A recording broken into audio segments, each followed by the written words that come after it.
Alright, now if you have just bought the latest Galaxy Watch 7 series, the Galaxy Watch Ultra and the Galaxy Watch 7, then here are some tips and tricks for you guys which you should know. These are applicable for both the watches. However, there could be one or two settings which may be applicable for only Bluetooth variants or the Ultra, so be wary of that. Now we all know that the Galaxy Watch Ultra comes with only one variant, that is the LTE variant. However, we can use this watch as Bluetooth only as well if you don't activate the LTE. And if you have activated LTE on this watch, then you have an option in the settings menu where you can just tap on connections, and here you see we have got an option mobile networks. Now when you tap on this, you will see three different options: auto, always on, always off. Now if you don't want the mobile network to be on, then you can turn it off completely so that the watch is connected only through the phone, and all the communications, the notifications, the calls and everything will go through the phone. And if you turn this always on, then everything happens only on the watch. Or you can switch to auto. Whenever you are away from your phone, the LTE will be active on the watch. We will receive notifications and calls directly on the watch. So that's an important setting which you have to make sure you enable. So depending on your preference, you can select these options. This is applicable for the LTE variant of the Galaxy Watch 7 as well. So go ahead and select the setting that you want. Next, when you scroll through these applications or any of the settings here, you will use your finger on the screen. Instead of that, you can use the bezel to scroll through this. And for that, all you need to do is just go to the settings, tap on the general settings, and here you will see touch bezel feature.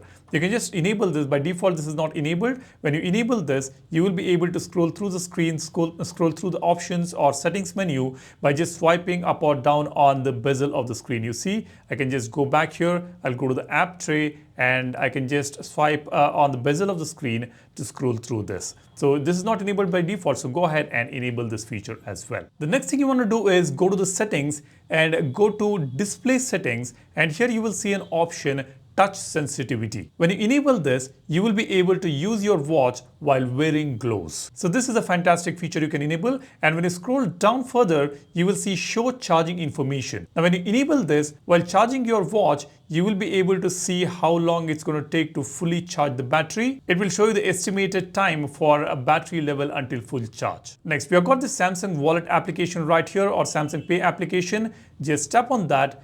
To use Samsung Wallet on your watch, install it on your phone, it says. Just tap on OK. The moment you hit OK, you will get a pop-up here on the Galaxy phone, which is connected to the watch. You can directly install Samsung Pay right here. Once it is installed, just open Samsung Pay on the phone and activate it, and you will be able to use Samsung Pay through your watch for contactless payments. All you need to do is just log into your Samsung Pay account on the phone, and you will be able to use it on the watch as well. Now, apart from this, we do have the Google Wallet as well. You see, when we go to the store, you will be able to install Google Wallet application. Once you install it, you will be able to use Google Wallet on your watch, which is fantastic. Now this will be region restricted. All the countries may not have Google Wallet or Samsung Pay features, so be wary of that. You see the app is installed. I'll just tap on open and it says cannot use Google Wallet. It is not available on this device. So maybe in my region this is not working, but maybe in the US and Europe or few other countries, the Google Wallet may work. So you can go ahead and activate it and drop a comment and let me know whether you have Google Wallet working on your watch or not. Next, let me tap on settings here. Let's go all the way down. You see I have got this developer options enabled on the watch. Now this can be enabled on any of the Galaxy watches running on the latest Wear OS.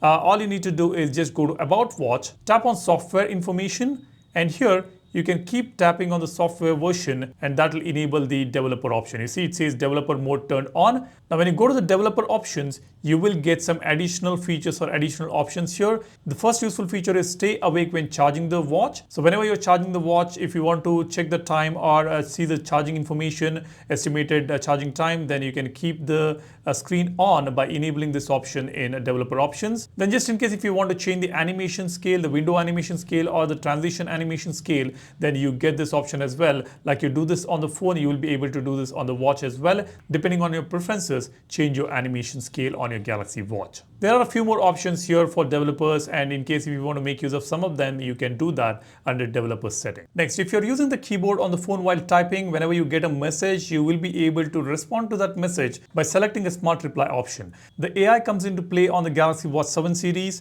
When you get a message, you will be able to instantly respond without typing because the AI will recognize the context and it will be able to suggest some responses so that you don't really have to type the entire response. So that's a cool feature we have got. Next, in case if you are not fine with the font size that you have got on your Galaxy Watch, you can change that. All you need to do is just go to display and tap on font size here. You can see you will be able to increase the font size using the slider and set it depending on your preference. And not just that, you will be able to set bold font, and you will be able to select the font style as well. There is a latest new default font now available on the Galaxy Watches.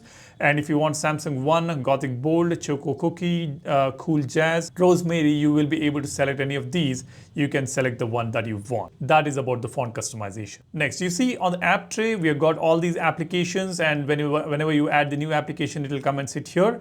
And here, if you want to create a folder, you will be able to do that as well. All you need to do is just press and hold on a particular application and drag it and place it on another application like you do it on the phone. You see, now we have got the folder here. You will be able to add more applications to this by tapping on plus button, and you can tap on this background color option. You will be able to select different background colors for that particular folder that you have created.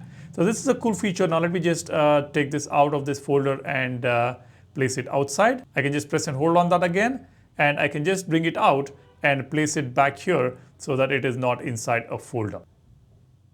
Next, when you go to the settings and tap on battery settings here, you see we do have power saving mode option. And now when you turn on the power saving mode, you will get another option here at the bottom, limit health features, which means we will be able to limit the health features if you don't want the health features while the power saving mode is on, or you can keep all the health features running even on the power saving mode. So that's a fantastic option that we have got now. On power saving mode, most of the settings will be turned off. It will limit the CPU performance, background network usage, decreases brightness, screen time, etc. And it will also turn off wake up gestures, always on display in Wi-Fi. And with all these settings, we can still run all the health features if you have turned off this feature. And if you want to limit the health features, you can enable this so that you can save more battery. I will share some tips to save battery, and I'll also be sharing the battery test results on the Galaxy Watch 7 series, 7 Ultra and the 7 regular. So stay tuned for those videos. Next, on the Galaxy Watch Ultra, we have got this quick action button here, and we can assign different actions for this button.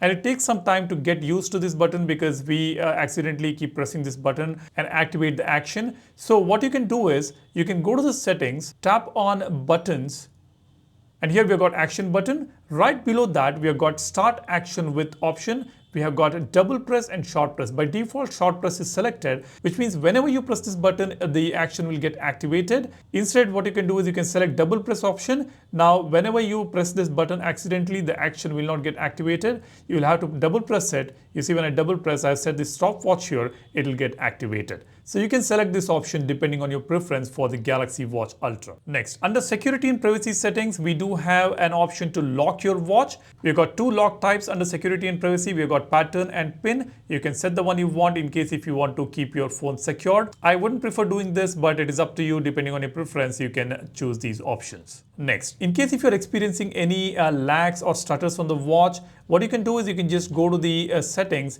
and tap on the device care here. And here you see we have got a memory option.